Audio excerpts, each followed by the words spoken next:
Hello everyone, welcome to today's class. Dear students, আজকে আমরা একটি নতুন টপিক শুরু করব, সেটা হচ্ছে ইংলিশ ফার্স্ট পেপারের কোশ্চেন নং 4 উইথ ক্লোজ।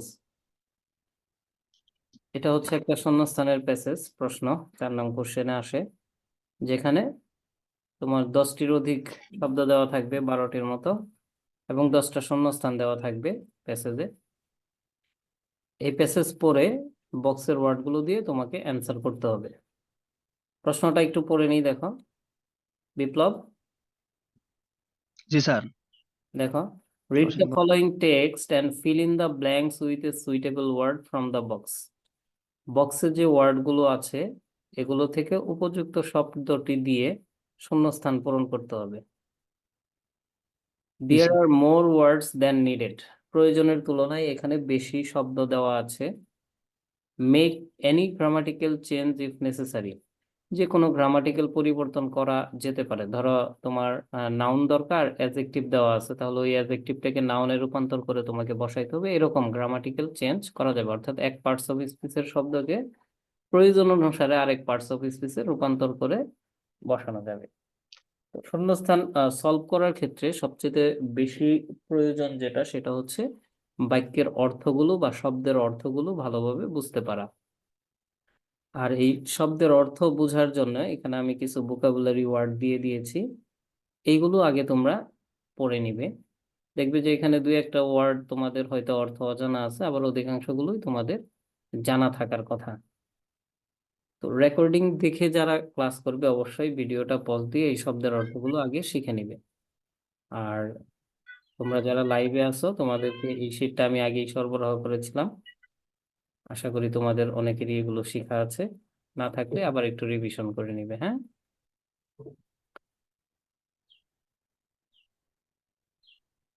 আজকে আমরা যে প্রশ্নটি সমাধান করব সেটা হচ্ছে ঢাকা বোর্ড 2023।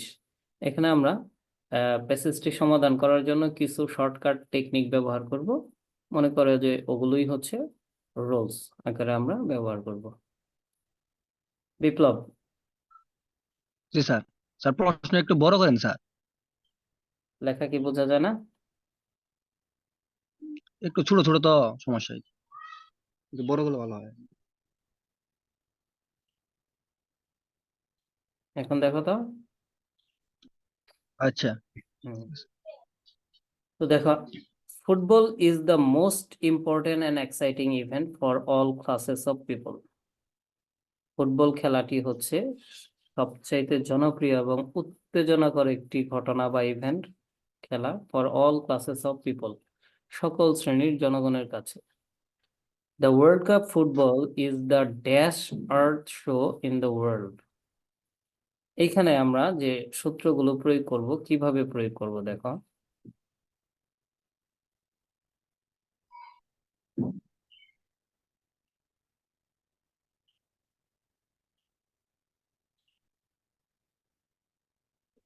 দেখো এখানে শূন্যস্থানের আগে দা আছে,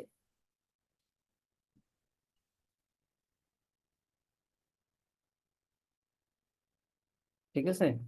দা বা দি যেটাই বলো, আমরা জানি যে ভাওয়েলের আগে দা থাকলে দি উচ্চারণ করতে হয়, কনসোনেন্টের আগে দা থাকলে দা উচ্চারণ করতে হয়, ঠিক আছে। এখানে আমরা ভাওয়েল বসাবো না কনসোনেন্ট বসাবো এটা তো আগেই জানা যাচ্ছে না। আমরা যদি রোলস চিন্তা করি তাহলে আমরা দা হচ্ছে কি আর্টিকেল, তাই না? জি স্যার। এরকম আর্টিকেল আরো কি কি আছে? এ, এন, এ এন দা, এই দা। তিনটা হচ্ছে আর্টিকেল। সূত্রটা আমরা কিভাবে প্রয়োগ করব, টেকনিকটা সেটা হচ্ছে আর্টিকেল প্লাস নাউন। আর্টিকেলের পরে যদি একটা শব্দ দেই তাহলে আমরা বসাবো হচ্ছে আর্টিকেল প্লাস নাউন, মানে আর্টিকেলের পরে নাউন বসতে পারে। জি স্যার। এরপরে দেখো, article plus adjective plus noun. আর্টিকেলের পরে অ্যাডজেক্টিভ থাকতে পারে, তারপরে নাউন বসতে পারে। জি স্যার। এরপরে দেখো, article plus adverb plus adjective plus noun, এরকমও থাকতে পারে। ঠিক আছে, তাহলে আর্টিকেলের পরে কি কি থাকতে পারে? নাউন থাকতে পারে, অ্যাডজেক্টিভ প্লাস নাউন থাকতে অ্যাডজেক্টিভ, পারে, adverb plus adjective adverb, plus noun থাকতে পারে। নাউন। এখন জি অ্যাডজেক্টিভের স্যার। যখন আমরা কম্পারেটিভ করি বা অ্যাডভার্বের যখন কম্পারেটিভ করি, তখন আমরা কি করি? সিম্পল, সরি, পজিটিভ, কম্পারেটিভ এবং সুপারলেটিভ। যখন সুপারলেটিভ। আর্টিকেল হিসেবে দা থাকবে তখন এই অ্যাডজেক্টিভটা অনেক সময় সুপারলেটিভ ফর্মে বসতে পারে। কথা বুঝছো? জি তাহলে স্যার। আমরা দেখি আর্টিকেলের পরে এখানে কি বসানো যায়, দেখো। The world cup football is the dash show, earth show, earth পৃথিবী, শো হচ্ছে প্রোগ্রাম, কোনো অনুষ্ঠান। তাহলে দেখো এখানে আর্টটাও নাউন এবং শোটাও, যদিও শো এমনিতে আমরা ভার্বের জায়গায় ব্যবহার করি, এখানে নাউনের জায়গায় বসছে। আর্ট শো, পৃথিবীর অনুষ্ঠান। এইখানে এটা হচ্ছে নাউন ফ্রেজ, আমরা মডিফায়ারে শিখছি না, কম্পাউন্ড নাউন, দুইটা নাউন একসাথে বসে। তাহলে জি স্যার। আর্ট শো, এখানে যদি আমরা সূত্রটা প্রয়োগ করি, দেখো আর্টিকেল আছে শূন্যস্থানের আগে, আর্টিকেলের পরে নাউন আছে, তাহলে মাঝখানের জায়গাটা কার? Adjective. অ্যাডজেক্টিভের।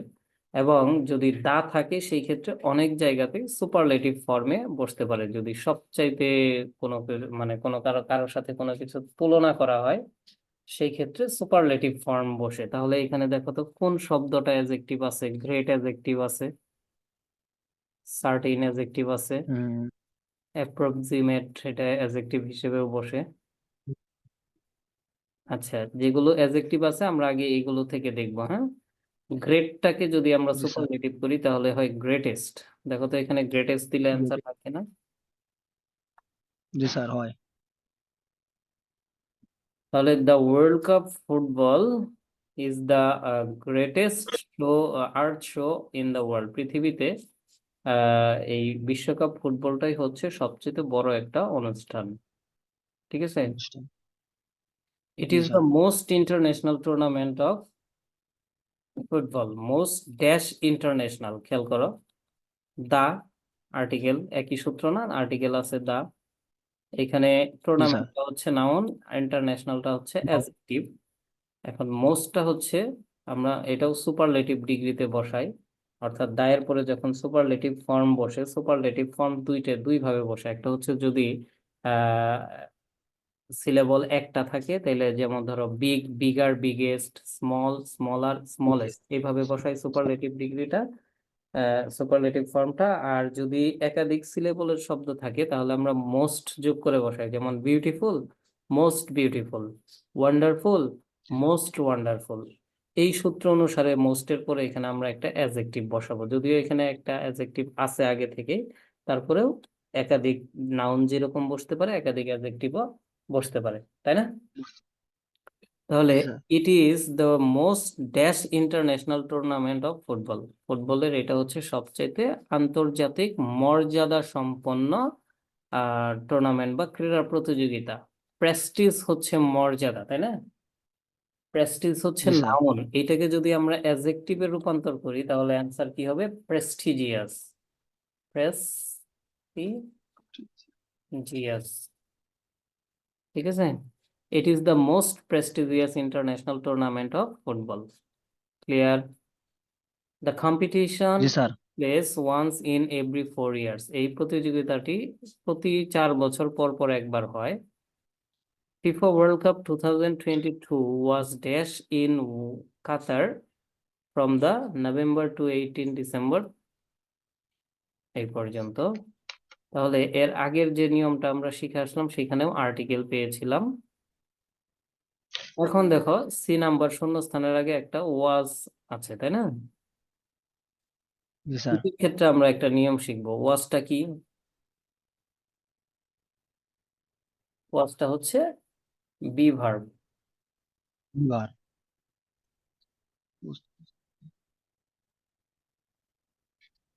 Be verb, be verb কি কি? এম, ইজ, আমি জানি। আর was, were, ওয়াজ, ওয়ার এবং বি নিজেও বি ভার্বের ভিতরেই আছে। তাহলে এগুলা হচ্ছে বি ভার্ব।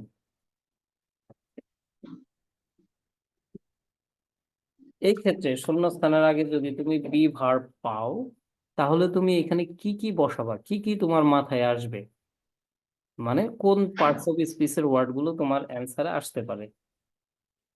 সেই ক্ষেত্রে প্রথমেই তুমি চিন্তা করবা, যদি এটা ভার্ব বসে এখানে, তাহলে অ্যাক্টিভ ভয়েসে সাধারণত ভার্ব আইএনজি বসে। কি বসে?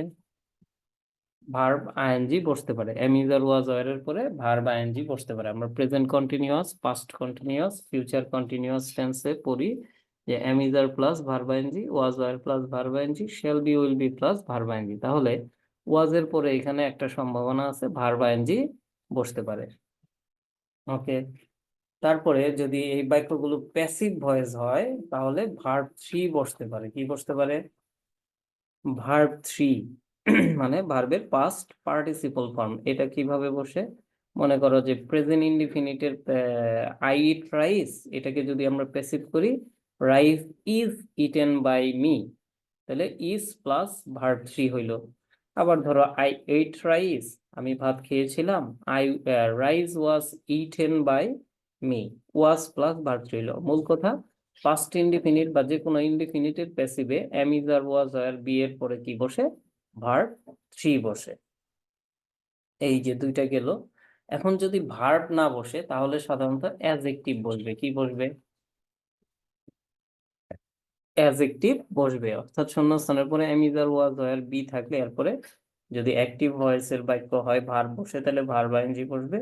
ভার্ব বসার ক্ষেত্রে যদি প্যাসিভ ভয়েস হয়, ভার্ব থ্রি বসবে। হ্যাঁ। আর যদি ভার্ব না বসে, তাহলে অ্যাডজেক্টিভ বসবে। ক্ষেত্র বিশেষে কিছু কিছু জায়গায় নাউন বসতে পারে। নাউনের ব্যবহারটা খুব কম। বাকি এই তিনটার ব্যবহার ভোকাবুলারিতে শূন্যস্থানে গ্যাপ ফিলিং এর ক্ষেত্রে অনেক বেশি ব্যবহার্য। ঠিক আছে। তাহলে আমরা এখানে ওয়াজের নিয়ম কি শিখলাম? যে শূন্যস্থানের আগে ওয়াজ, অর্থাৎ ওয়াজের সাথে আরো কি কি আছে? এম ইজ আর ওয়াজ এর বি, এদের করে শূন্যস্থানে ভার্ব থ্রি, ভার্ব আইএনজি অথবা অ্যাডজেক্টিভ বসতে পারে। এখন দেখো, FIFA World Cup 2022 dash in Qatar from 20 November to 18 December. FIFA World Cup 2022 কাতারে কি হয়েছিল? 20 নভেম্বর থেকে 18 ডিসেম্বর পর্যন্ত অনুষ্ঠিত হয়েছিল বা আয়োজন করা হয়েছিল। আয়োজন করা ইংরেজি কি? অর্গানাইজ। বিপ্লব?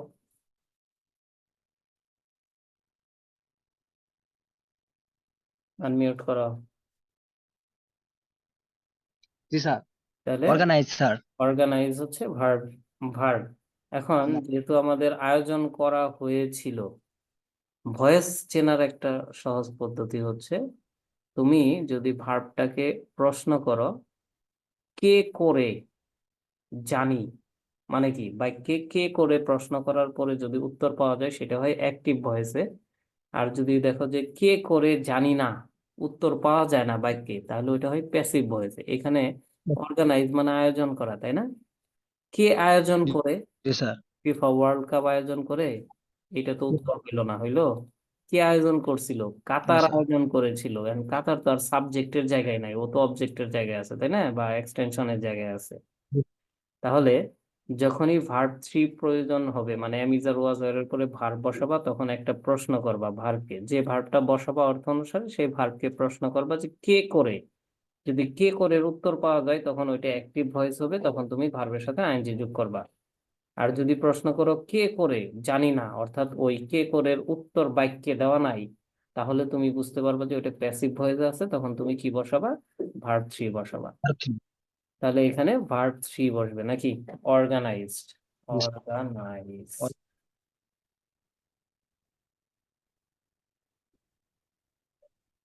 অর্গানাইজ, ঠিক আছে। এরপরে আসো, 32 teams of dash nations participated in the tournament. 32টি দল ড্যাশ নেশনস। এইখানে আমরা আরেকটা নিয়ম শিখবো, সেটা হচ্ছে কি, কিসের নিয়ম শিখবো বলো? শূন্যস্থানের আগে কি আছে? অফ আছে স্যার। এটা কি? প্রিপোজিশন। প্রিপোজিশন। তাহলে আমরা এখন প্রিপোজিশনের নিয়ম শিখবো। শূন্যস্থানের আগে যদি প্রিপোজিশন থাকে সেই ক্ষেত্রে কি করব? প্রিপোজিশন গুলো কি কি হয়? Of, of, on, of, in, by, with, with, without, without, at, for, on, for. এগুলো হচ্ছে কমন প্রিপোজিশন। এরকম আরো কিছু প্রিপোজিশন আছে। এখানে প্রেস্টিজিয়াস বানানটা হয়নি, প্রেস্টিজিয়াস। আজকে কিবোর্ডটা খুব ডিস্টার্ব করতেছে, সম্ভবত ব্যাটারি শেষ হয়ে গেছে। যাই হোক, of, in, by, with, without, at, on, for, এরকম আরো কিছু প্রিপোজিশন আছে। আমরা প্রিপোজিশনের ক্লাসে করেছি অলরেডি, ওগুলা একটু রিভিশন করে নিলেই হবে। তাহলে প্রিপোজিশনের পরে কি কি বসে? প্রিপোজিশন, মনে করো এটা আছে, প্রথমে শূন্যস্থানের আগে প্রিপোজিশন থাকলো, এরপরে নাউন বসতে পারে। আর্টিকেল যেভাবে শিখেছি আমরা, সেম ভাবে প্রিপোজিশনের ব্যবহারগুলো করা যায়। দেখো, প্রিপোজিশন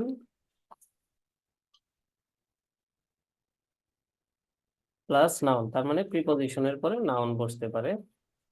তারপরে preposition plus adjective plus noun, এরকমও বসতে পারে। এখন যদি ভার্ব হয়, রাইট ফর্ম অফ ভার্বের ক্লাসগুলো আমরা যখন করেছি তখন শিখেছি, কি শিখেছিলাম বলতো বিপ্লব, মনে আছে? প্রিপোজিশনের পরে রাইট ফর্ম অফ ভার্বের ক্ষেত্রে শূন্যস্থানে কি বসে? বুঝে গেলাম কাকু। মনে নাই? সবচেয়ে কমন একটা সহজ নিয়ম, ভুলে গেছো কেন? প্রিপোজিশনের পরে মেইন ভার্বের সাথে আইএনজি বসে। কি বসে? ভার্ব আইএনজি বসে। আইএনজি। প্রিপোজিশনের পরে শূন্যস্থান থাকলে সেই শূন্যস্থানের সাথে আমরা আইএনজি যুক্ত করি। টু ব্যতীত, টু এর জন্য আমরা আলাদা নিয়ম শিখেছিলাম। এখানেও যখন টু আসবে তখন আমরা আলোচনা করব, রিভিশন হয়ে যাবে। হ্যাঁ, তাহলে প্রিপোজিশনের পরে ভার্ব আইএনজি বসতে পারে। যদি ভার্ব বসে তাহলে ভার্ব আইএনজি বসবে, ভার্ব যদি না বসে তাহলে অ্যাডজেক্টিভ বসতে পারে, অ্যাডজেক্টিভ না বসলে নাউন বসতে পারে। তাহলে নাউন। এখানে খেয়াল করো, প্রিপোজিশন আছে, এরপরে নাউন আছে, কোনটার সাথে মিলছে দেখো তো? প্রিপোজিশন এবং নাউন আছে, তাহলে মাঝখানে কি দরকার? অ্যাডজেক্টিভ। অ্যাডজেক্টিভ দরকার। এখানে বক্সে অ্যাডজেক্টিভ দেখো তো কি আছে? ডিফারেন্স হচ্ছে নাউন, ঠিক আছে? এটাকে যদি পরিবর্তন করি তাহলে একটা অ্যাডজেক্টিভ পাওয়া যায় ডিফারেন্ট। কি পাওয়া যায়? ডিফারেন্ট। তাহলে দেখো, different. 32 teams of different Nations participated in the tournament. এই প্রতিযোগিতায় টুর্নামেন্ট। বিভিন্ন দেশের, 32টি বিভিন্ন দেশ অংশগ্রহণ করেছিল। ঠিক আছে? জি স্যার। ওকে, তাহলে এখানে আমরা অ্যান্সার কি লিখবো? ডিফারেন্ট।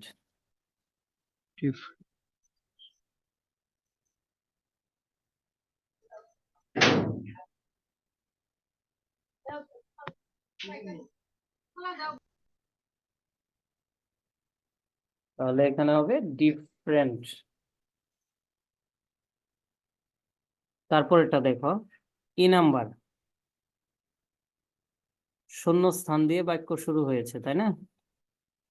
ড্যাশ জি to sir. 20 billion were spend in organising this tournament. এটারও একটা আমরা নিয়ম শিখি, সেটা হচ্ছে যদি শূন্য স্থান দিয়ে বাক্য শুরু হয় সেই ক্ষেত্রে আমরা রাইট ফর্ম অফ ভার্বে শিখেছিলাম যে ভার্ব আইএনজি বসে, তাই না? তাহলে জি স্যার। যদি ভার্ব বসে ভার্ব আইএনজি বসতে পারে, যদি শূন্য স্থানের পরে ভার্ব থাকে সেই ক্ষেত্রে সাবজেক্ট বসতে পারে, বাক্যের সাবজেক্ট। আবার যদি এইরকম হয় যে শূন্য স্থানের পরে সাবজেক্ট দেওয়া আছে তাহলে অ্যাডভার্ব বসবে। কি বসবে? অ্যাডভার্ব। অ্যাডভার্ব। অর্থাৎ শূন্য স্থান দিয়ে যদি বাক্য শুরু হয়, রাইট ফর্ম অফ ভার্বের ক্ষেত্রে তো অবশ্যই ভার্ব আইএনজি বসবে যখন আমরা রাইট ফর্ম অফ ভার্ব করি। আর এখানে যে আমরা ভোকাবুলারির শূন্যস্থান করতেছি, এখানে ভার্বও প্রয়োজন হইতে পারে। যদি ভার্ব প্রয়োজন হয় ভার্ব আইএনজি বসবে। যদি ভার্ব আইএনজি প্রয়োজন না হয়, যদি দেখো যে শূন্যস্থানের পরেই ভার্বটা দেওয়া আছে, সেই ক্ষেত্রে সাবজেক্ট বসবে, সাবজেক্ট হিসেবে নাউন বা প্রনাউন বসতে পারে। আর যদি এরকম দেখো যে শূন্যস্থানের পরে সাবজেক্ট দেওয়া আছে, সেই ক্ষেত্রে কি বসবে? অ্যাডভার্ব বসবে। তাহলে ওভার $220 বিলিয়ন, এটা হচ্ছে বাক্যের সাবজেক্ট এখানে। তাহলে সাবজেক্টের আগে শূন্যস্থানে আমরা কি বসাবো? অ্যাডভার্ব বসাবো। অ্যাপ্রক্সিমেট শব্দটা যে আছে, এটার অর্থ হচ্ছে প্রায়, কাছাকাছি। তাহলে আমরা যদি এখানে ই নাম্বারে অ্যাপ্রক্সিমেটলি দেই, তাহলে প্রায় হবে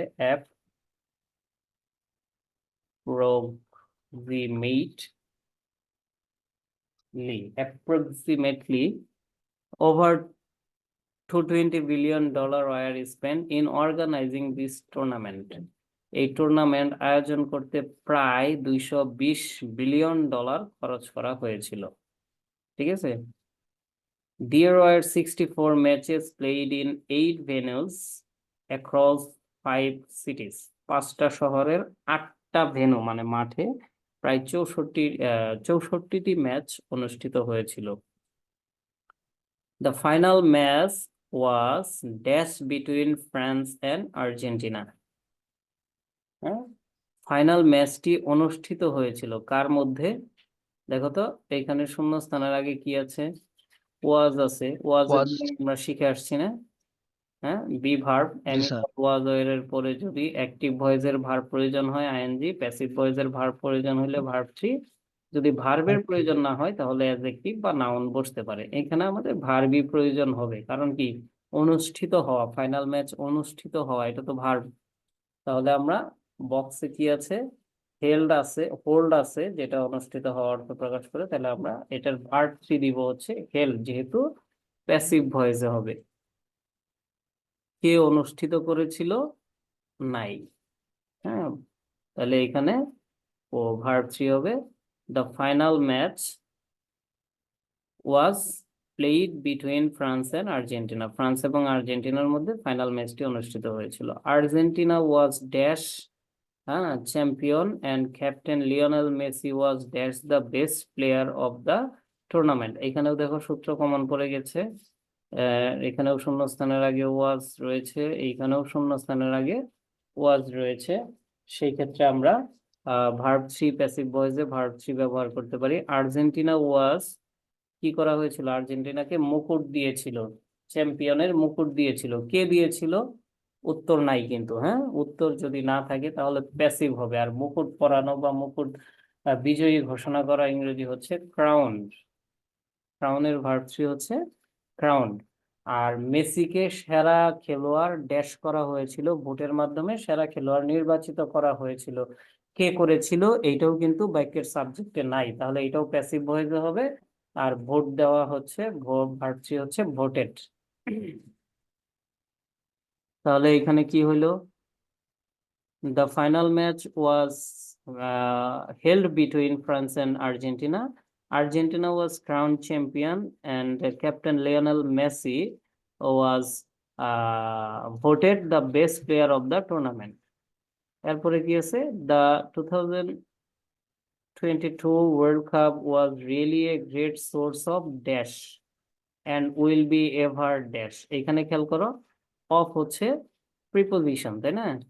প্রিপোজিশনের পরে যদি ভার্বের প্রয়োজন হয় তাহলে ভার্ব আইএনজি বসবে।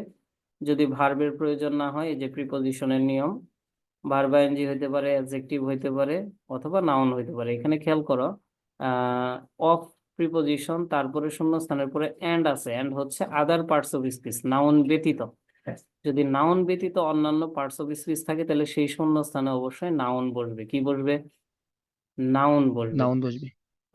The 2022 World Cup was really a great source of কি? বিনোদনের একটা মাধ্যম ছিল, উৎস ছিল।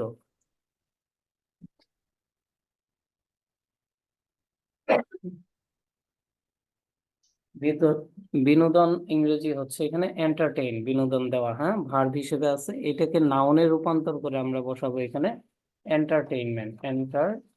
এন্টারটেইনমেন্ট। তারপরে লাস্ট ওয়ান হচ্ছে এখানে উইল বি এভার ড্যাশ, এই যে বি আছে, এভারটা হচ্ছে অ্যাডভার্ব। অ্যাডভার্বের আমরা যখন শূন্যস্থান করব, যদি বাক্যে অ্যাডভার্ব থাকে, এটাকে আমরা মনে করো ধরো এখানে বাক্যে নাই, হ্যাঁ, ওইটাকে বাদ দিয়ে চিন্তা করব, তাহলে কি আছে, উইল বি। উইল বি এর নিয়ম আমরা অলরেডি শিখে ফেলছি। উইল দিয়ে শিখিনি, কিন্তু বি দিয়ে শিখেছি। এই যে বি রয়েছে এখানে, উইলের পরে বি আছে, বি থাকলে এখানে অ্যাক্টিভে ভার্ব আইএনজি, প্যাসিভে ভার্ব থ্রি, অথবা অ্যাডজেক্টিভ নাউন বসতে পারে। তাহলে এটা কি হইলো, the 2022 world cup was really a great source of entertainment and will be dash, সবসময় কি করা হবে, মনে রাখা হবে, উইল বি এভার রিমেম্বার্ড, সবসময় স্মরণ থাকবে, তাহলে রিমেম্বার্ড।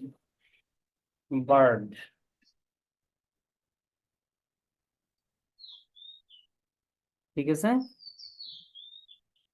জি স্যার। তাহলে দেখো, আমাদের ঢাকা বোর্ড 2023-এর যে শূন্যস্থানগুলো করলাম, সবগুলা শূন্যস্থানে আমরা কিছু না কিছু টেকনিক ব্যবহার করতে পেরেছি, বা কিছু সূত্রের চিহ্ন প্রত্যেকটা শূন্যস্থানে আমরা পেয়েছি, এবং সেই শূন্যস্থানের ক্ষেত্রে কোন জিনিসগুলো দিয়ে অ্যান্সার করতে হয় সেগুলোও কিন্তু আমরা এখানে শিখে ফেলেছি। তাহলে এই যে এখানে যে রুলস গুলো আমরা পেলাম, এই রুলস গুলাকে আমরা অবশ্যই শিখে ফেলবো, মুখস্থ করে ফেলবো, কারণ পরবর্তী যে শূন্যস্থানটা করব এইখান থেকে অনেকগুলো রুলস কমন পড়বে, আবার নতুন কিছু রুলস আসবে যেগুলো আমরা শিখে ফেলবো।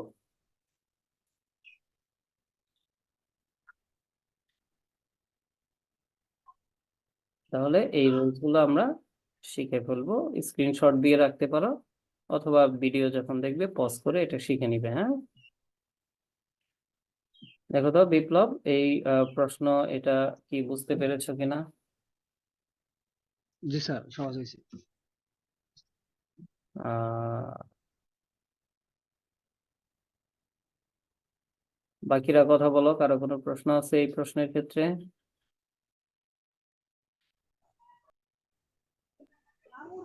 এই যে রেড মার্কিং করা যে জিনিসগুলো আছে, এগুলোই হচ্ছে সূত্রের চিহ্ন। প্রত্যেকটা শূন্যস্থান সমাধান করার সময় আমরা এই জিনিসগুলো খেয়াল করেই শূন্যস্থানের অ্যান্সার গুলোকে বের করব, তাহলে শূন্যস্থানগুলো ইজি হয়ে যাবে অনেকটা।